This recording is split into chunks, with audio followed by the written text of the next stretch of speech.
Good morning all of you. I am here with my presentation. मैं जो यहाँ पर वीडियो प्रेजेंट करूँगी उनके लिए मैं प्रेजेंटेशन वर्ड का यूज़ करूँगी, क्योंकि जो प्रेजेंटेशन वर्ड है ये मुझे बहुत ही अच्छा लगता है। तो मैं अपने वीडियोस के लिए प्रेजेंटेशन वर्ड का यूज़ करूँगी। आप इसके लिए कुछ ज़्यादा मत सोचें, क्योंकि जो ये वर्ड है प्रेजेंटेशन, मैं इसका यूज करके अपने सारे के सारे जो वीडियो हैं उनको प्रेजेंट करूँगी।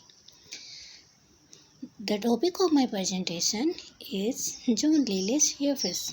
John Lilly, born in Kent, England, was an English poet, dramatist, courtier, best known during his lifetime for his book Euphis, The Anatomy of Wit and the Euphis and his England. जो John lily है उनका जन्म Kent में हुआ, England में हुआ था। was an English poet, dramatist and courtier. वो क्या है? एक पोइट हैं, ड्रामेटिस्ट हैं, राइटर हैं, कोर्टियर हैं और best known for his lifetime his book Euphues the anatomy of wit. और जो उसकी बुक है Euphues the anatomy of wit, उसके लिए वो सबसे ज़्यादा जाने जाते हैं। और उसके जो सीक्वल है द यूफिस एंड हिज इंग्लैंड, इन दोनों वर्क के कारण वो जाने जाते हैं। जो यहाँ पर जो यूफिस है वो कब पब्लिश हुई थी? 1578 में पब्लिश हुई थी। यूफिस द एनाटॉमी ऑफ विट जो है ये 1578 में पब्लिश हुई थी। और जो यूफिस एंड हिज इंग्लैंड है वो कब पब्लिश हुई थी? 1580 में पब्लिश हुई थी। कब हुई थी? 1580 में। जो यूफिस द एनाटॉमी ऑफ विट है वो 1579 में पब्लिश हुई थी। और जो यूफिस एंड हिज इंग्लैंड वो 1580 में पब्लिश हुई थी। जो ये यूफिस वर्ड है इसका यह है ग्रीक मीनिंग से लिया गया, मतलब इसका जो ग्रीक मीनिंग है वो है ग्रेसफुल ब्यूटी। ग्रेसफुल ब्यूटी एक बहुत ही अच्छा वर्क जो उसकी बुद्धिमत्ता विट के कारण जाना जाता है। जो उसने ये नेम था वो अडोप्ट किया था, वहाँ से अडोप्ट किया था। जो रोजर एसजेम है उसका द स्कूल मास्टर जो वर्क था उससे ये क्या किया था, उसने बोरो किया था, अडोप्ट किया था। अब मैं जो ये हमारा यूफिस एंड हिज इंग्लैंड है, यूफिस एंड द एनाटॉमी ऑफ विट है, उसकी जो कहानी है उसका डिस्क्रिप्शन आपको दूंगी। यूफिस एक डायडैक्टिक रोमांस है। क्या है? डायडैक्टिक रोमांस है। डायडैक्टिक का मतलब होता है उपदेशात्मक, जिसमें किसी चीज़ का कोई उपदेश दिया जाता है उसे क्या कहते हैं? डायडैक्टिक कहा जाता है। तो ये क्या है? डायडैक्टिक रोमांस है। जो इसका सीक्वल है वो यूफिस एंड हिज इंग्लैंड है। और इसका जो मीनिंग है वो क्या है? चालाकी से भरा हुआ, बुद्धिमत्ता से भरा हुआ।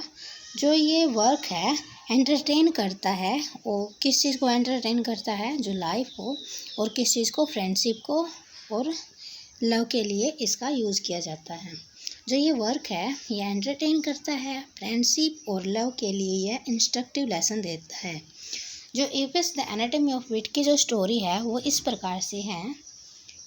यूफिस एथेंस का रहने वाला एक यंग मैन है जो कि नेपल्स में आता है। जो नेपल्स है वो क्या है? इटली की एक सिटी है, जहाँ पर उसकी दोस्ती फिलाटस से होती है। फिलाटस लुसीला से प्यार करता है, लेकिन लुसीला एक चालबाज वुमेन की तरह दिखाई गई है। जो ये यूफिस जो वर्क है इसमें लुसीला के करैक्टर के बारे में बताया गया है कि वो कैसे अफेयर रखती है और उसके जो अफेयर है वो कैसे बदलते रहते हैं। तो शुरू में जो यहाँ पर जो हमारा मेन करैक्टर है कौन, जो यूफिस है, यूफिस किस चीज़ के लिए जाना गया है?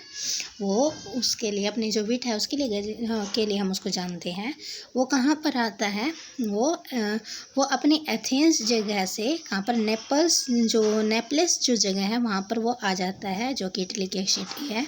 और वहाँ पर वो फिलाटस जो है मैन जो है उससे दोस्ती कर लेता है। और जो फिलाटस है उसका अफेयर किसके साथ है? लुसीला के साथ है। मतलब किसकी जो लवर है, जो उसकी बिलव्ड है, उसका नाम लुसीला है। लेकिन वो पहले तो बातें करते हैं तो वो कहते हैं कि किसी भी व्यक्ति को उसकी चेहरे से नहीं बल्कि उसके करैक्टर के साथ आंकना चाहिए। लेकिन जैसे ही यूफिस लुसीला को देखता है तो वो उसकी तरफ क्या हो जाता है? अट्रैक्ट हो जाता है। और जो लुसीला है उसको भी ये पता चल जाता है कि जो यूफिस है वो उससे अट्रैक्ट हो गया है। तो वो क्या है? फिलाटस को धोखा देती है। और वो उसको क्या करती है? फिलाटस को धोखा देती है और उसे ये सब चीज़ें करना गलत नहीं लगता। और अब उसका अफेयर किसके साथ हो जाता है? यूफिस के साथ हो जाता है। और जो जो यहाँ पर जो ल्यूसिला है, ल्यूसिला के जो फादर हैं उनका नाम क्या है, डॉन फेराल्डो। क्या नाम है, डॉन फेराल्डो। डॉन फेराल्डो जब अपनी बेटी की फिकलनेस को देखता है, उसके धोखेबाजी को देखता है, तो वो क्या है, वो देखकर टूट जाता है और हार्ट ब्रोकन, मतलब कि हार्ट ब्रोकन के कारण उसके जो अपनी बेटी के करैक्टर को देखकर वो क्या है, मर जाता है, उसकी डेथ हो जाती है। तो इस तरह से जो दोनों दोस्त थे वो दोस्त थे यूफिस एंड फिलेटस। दोनों के दोनों ल्यूसिला से प्यार करते थे। उन दोनों का अफेयर किसके साथ था, ल्यूसिला के साथ था। लेकिन अब ल्यूसिला को कोई तीसरा बंदा मिल जाता है जिसका नाम क्यूरियो है। क्या नाम है, क्यूरियो है। अब क्यूरियो को मिल जाता है, तो अब उसका अफेयर क्यूरियो के साथ हो जाता है। इस तरह से जो जॉन लिली है उसने एपिस वर्क को लिखा है और यहाँ पर उन्होंने एपिस में जो ल्यूसिला का करैक्टर है उसको दिखाया है और जो दो दोस्तों की फ्रेंडशिप है, एपिस एंड फिलेटस, उनकी फ्रेंडशिप को बताया गया है कि कैसे वो दोनों फ्रेंड होते हैं लेकिन वो फिर भी क्या है, एक दूसरे दोस्त होते हैं, लेकिन फिर भी एपिस का जो अफेयर है वो किसके साथ है, ल्यूसिला के साथ है। लेकिन ल्यूसिला का करैक्टर यहाँ पर बिल्कुल ही अलग दिखाया गया है।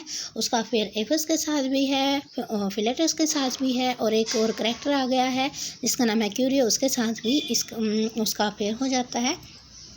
इस तरह से जो यहाँ पर लिली है उसने क्या है, एक ऐसी स्टाइल का, उसने एक ऐसी स्टोरी का वर्णन किया है जिसमें क्या है, लव और जो फ्रेंडशिप है वो उसकी थीम के ऊपर बेस्ड है, लेकिन उसके अंदर जो कॉम्प्लेक्सिटी आती है उसका वर्णन किया गया है। और जो ये वर्क है वो लिली के स्टाइल के लिए जाना जाता है। यूजीसी नेट में भी क्वेश्चन पूछा गया था कि जो इफिज्म है वो किस वर्ड से रिलेटेड है, तो लिली के द्वारा यूज़ किया गया जो स्टाइल है उसके लिए जो इफिज्म वर्ड है उसका यूज़ किया जाता है। तो इस तरह से जो ये जॉन लिली के द्वारा जो वर्क लिखा गया था Apis the anatomy of melancholy, उसमें जो हमें एपिस है, फिलेटस है, ल्यूसिला है, इनके करैक्टर के बारे में पता चलता है, उनके रिलेशन के बारे में पता चलता है।